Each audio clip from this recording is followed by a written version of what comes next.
नमस्कार दोस्तों, आपका एक बार फिर स्वागत है मेरे YouTube चैनल फसाने अजायब में। दोस्तों, आइए सुनते हैं अमृता प्रीतम द्वारा लिखित उपन्यास पिंजर का अगला भाग, मेरी यानी डॉक्टर वंदना की आवाज़ में। पूरो के पीछे की ओर से एक घोड़ी दौड़ती हुई आई। वह अभी पगडंडी से हट ना पाई थी कि न जाने घोड़ी या घुड़सवार कौन पूरो के दाहिने कंधे से टकरा गया। पूरो गिरने ही लगी थी कि किसी ने उसे कंधे से पकड़कर घोड़ी के ऊपर डाल लिया। पूरो की चीखें उड़ती घोड़ी के साथ पल पल दूर होती चली गईं। उसकी बहन खड़ी कांपती रह गई। न जाने वो घोड़ी कहाँ से आई थी, उसका सवार कौन था, घोड़ी कितनी ही देर तक दौड़ती रही। पूरो तो अचेत थी। पूरो को जब होश आया, वह एक कमरे में चारपाई पर पड़ी थी। चारों ओर दीवारें थीं, सामने एक बंद दरवाजा। सब कुछ याद आ गया। उसने दीवारों से अपना सिर दे दे मारा, फिर दरवाजे से सिर दे दे मारा। हार थक के पूरो चारपाई पर आ पड़ी। वह फिर अचेत हो गई। जब होश आया, वो इस सिर पर गर्म घी मल रहा था। पूरो ने एक बार सोचा, शायद उसकी माँ उसके सिरहाने बैठी हुई थी। पूरो को बहुत तेज बुखार था। अरे माँ, पूरो के होठों से निकला। मेरी गलती माफ कर और एक बार होश में आ पूरो, किसी ने सिरहाने की ओर से कहा। ज्वर से जलती हुई पूरो ने सिर उठाकर देखा। रसीद उसके सिरहाने बैठा था। पूरो की एक चीख निकली और वह मूर्छित हो गई। उसे लगा काली खाल वाला एक रीछ उसके बालों पर अपने पंजे फेर रहा है। वह एक गुफा में पड़ी है और सिकुड़ती जा रही है। रीछ फैलता जा रहा है। रीछ ने अपने बालों वाली बाहों में पूरो को लपेट लिया है। पूरो ने आंखें फाड़ फाड़ देखा। कोई इसके पैरों के तलवे मल रहा था। फिर किसी ने उसके कंधों को दबाया। किसी ने उसके मुंह में चुल्लू भर भर पानी डाला। रीछ की गुफा या रसीद का घर। पूरो के सिर में चक्कर आ रहे थे। पूरो को अपनी माँ, अपना गांव, सब कुछ याद था, पर लगता था कि उस गुफा में पड़े पड़े उसे कई वर्ष हो गए हैं। रसीद की सूरत देखने की उससे आदत हो गई थी। न रसीद ने उसे कभी कुछ कहा, न उसने रसीद को बुलाया। नीम सूरत सी पूरो के मुंह में रसीद गर्म किया हुआ गुड़ और घी चमचे से डाल देता था। कभी कुछ पूरो के गले के नीचे उतर जाता था, कभी पूरो थूक देती थी। फिर पूरो ने साहस करके दीवार के साथ पीठ लगाई और चारपाई पर बैठ गई।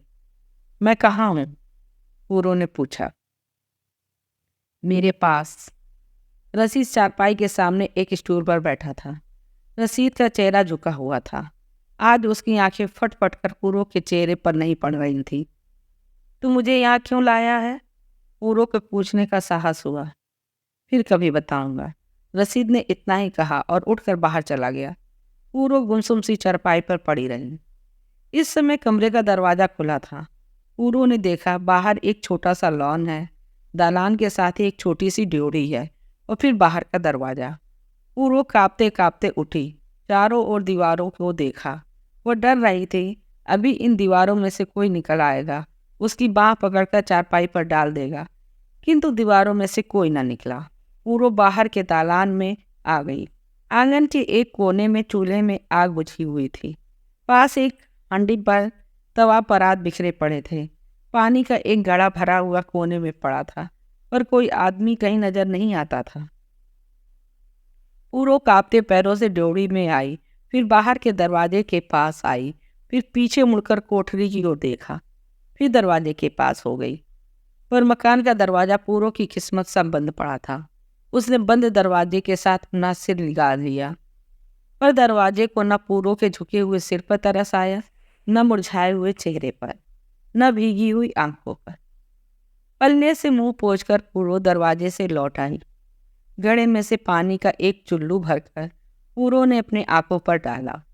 फिर पूरो के मन में आया कि वह दरवाजा पीट कर देखे, शायद कोई अड़ोसी पड़ोसी या रास्ता चलता उसकी आवाज़ सुन ले। पूरो ने आंगन की कच्ची ऊंची दीवारों की ओर देखा, फिर एक बार साहस जुटाकर दरवाजे को जोर जोर से पीटने लगी। पूरो ने दरवाजे की दराजों के बीच से देखा। बाहर खुला मैदान था। कोई मकान, कोठरी दिखाई नहीं देती थी। वो सोच सोच कर थक गई, न जाने वह किस जंगल में थी। वह दरवाजे के पास ही खड़ी थी। बाहर से दरवाज़ा खुला। रसीद ने भीतर आकर दरवाज़ा बंद कर लिया और ताला लगा दिया। पूरो वहीं की वहीं बैठ गई। पूरो, क्यों व्यर्थ में हवा से टकरे मारती है? भीतर चल, कुछ अपने मुंह में डाल। तूने 2 दिन से कुछ नहीं खाया है। रसीद ने खड़े खड़े कहा। न उसने पूरो का हाथ पकड़कर उसे उठाया, न उसकी ओर आंखें फाड़ फाड़ कर देखा। मुझ पर रहम कर रसीद, मुझे घर छोड़ा। पूरो उसके पैरों में गिर पड़ी। इस बार रसीद ने पूरो को अपनी जवान बाहों में उठा लिया और गठरी सी पूरो को कसकर अपनी छाती से लगा लिया। मेरे दिल की याद कौन बुझाएगा? रसीद ने हाथ पांव मारती हुई पूरो को अपनी बाहों में कसे रखा। वह दिन भी बीत गया, रात भी बीत गई। रसीद ने उससे फिर कुछ नहीं कहा। दरवाज़ा उसी तरह बंद था। रसीद पहरे पर था। रसीद उस घर से बाहर भी जाता, घंटे 2 घंटे लगा आता, पूरो कैद में रहती। फिर तारों की छाँव में पूरो का हाथ पकड़कर रसीद उसे घर से बाहर ले जाने लगा। पूरो ने देखा, उस घर के सिवा उस लंबे चौड़े मैदान में और कोई घर नहीं था।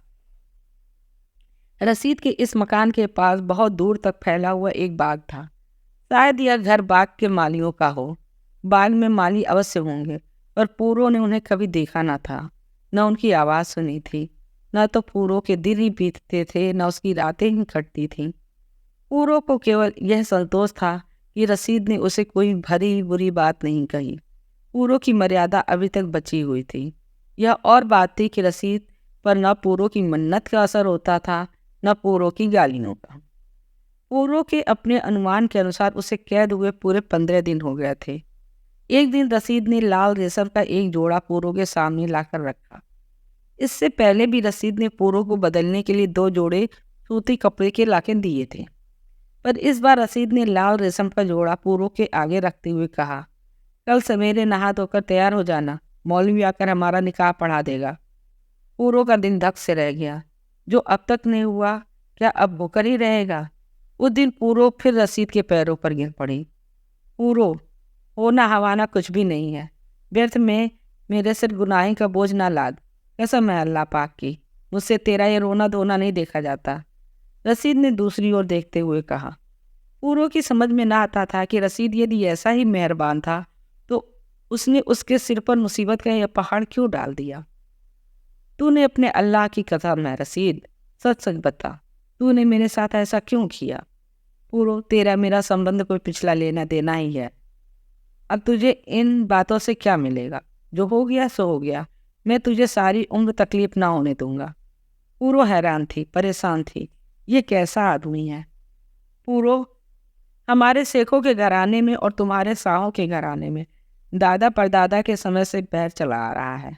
तेरे दादा ने 500 रुपये में गिरवी रखे हुए मकान पर ब्याज दर ब्याज लगाया था और कुर्की कराकर शेखों के घराने को घर से बेघर कर दिया था। सिर्फ इतना नहीं, उनके मुंशी कारिंदों ने हमारे घर की औरतों को बोल गए और मेरे दादा की बड़ी बहन को तेरे दादा के बड़े लड़के ने जबरदस्ती 3 रात अपने घर में रखा था। तेरे दादा के देखते देखते यह सब हुआ, पर उस समय शेखों का घराना पेरे हुए गन्ने की भारी था। सब खून के आंसू पी करके रह गए। पर मेरे दादा ने, मेरे चाचा ताऊओं ने और पिता को कुरान उठवाकर कस्में दिलवाई थी कि वे इसका बदला लेकर ही रहेंगे। उसकी अगली पीढ़ी के समय बात सो गई।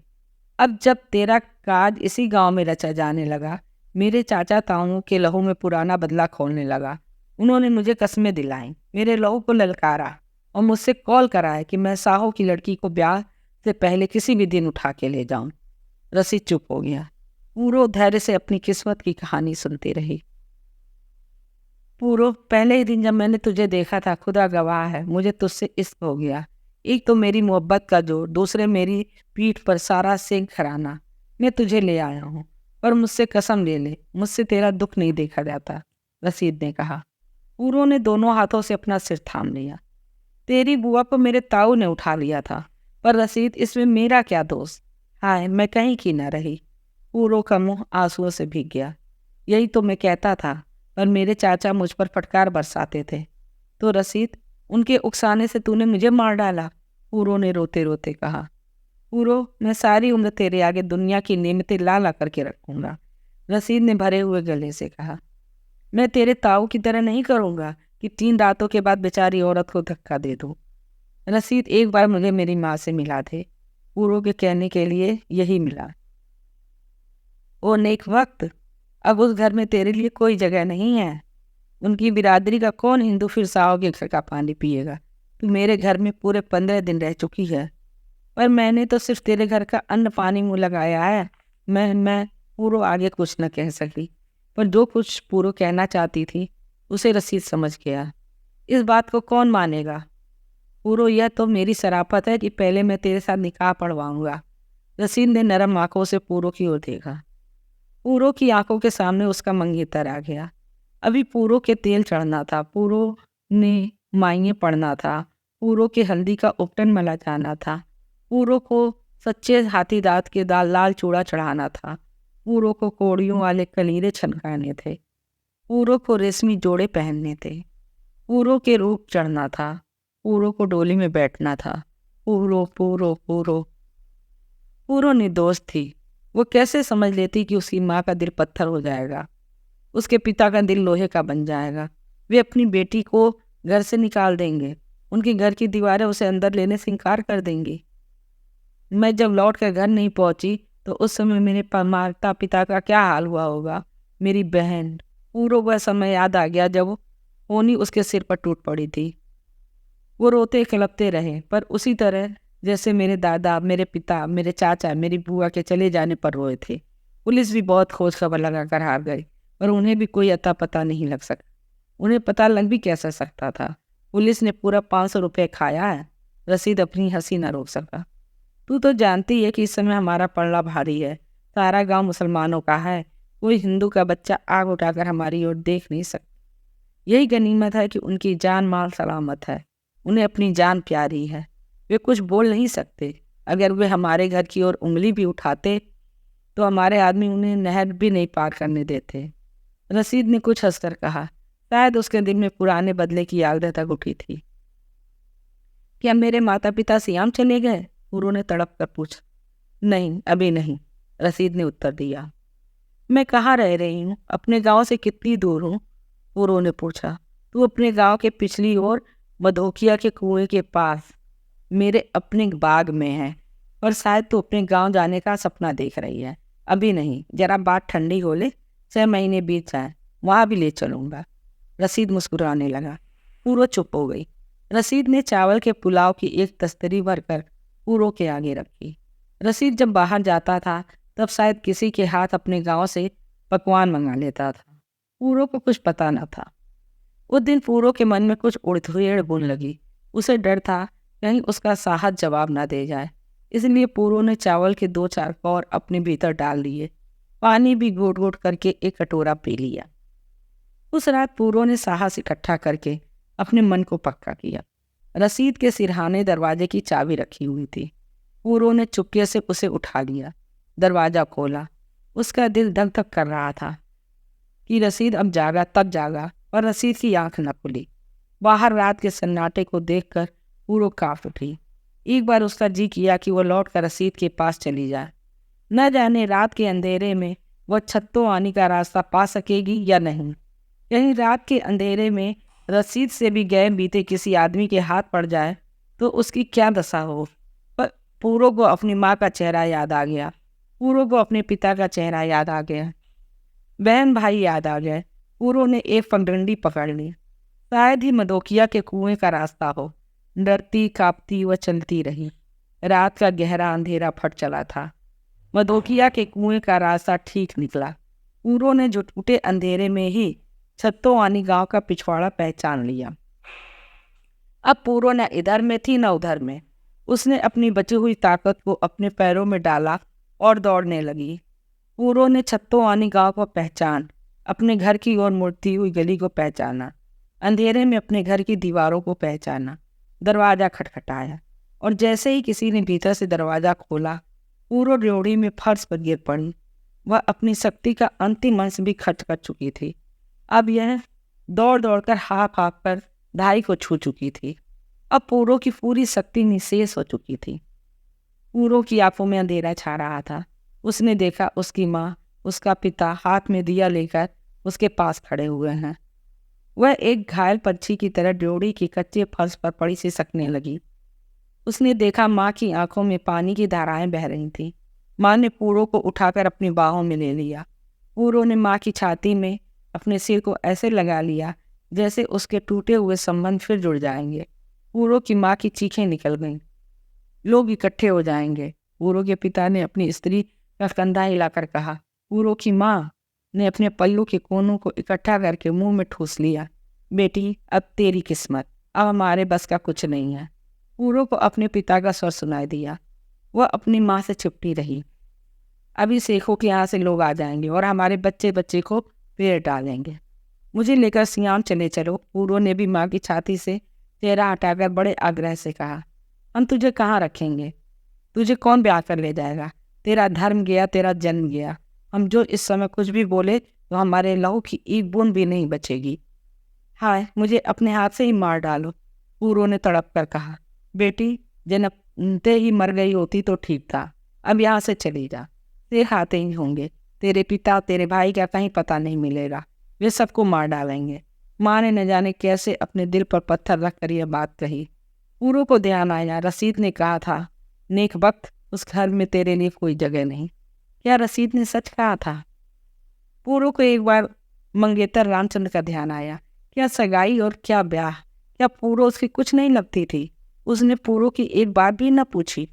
फिर पूरो का जीने का मन न किया। उसने सोचा, और सब रास्ते तो बंद हैं, शायद मौत का रास्ता खुला हो। वह उठकर बाहर की ओर चल दी। न माँ ने रोका न पिता ने। पूरो चलती गई। आते समय पूरो जिंदगी से भेंट करने आ रही थी। उसके हृदय में लालसा थी, जीने की, माता पिता से मिलने की। बहुत डरती कांपती आई थी। लौटते समय वो मौत से भेंट करने चली थी। अब उसके मन में कोई डर नहीं था, कोई भय नहीं था। मौत से बढ़कर कोई उसका क्या कर सकता था।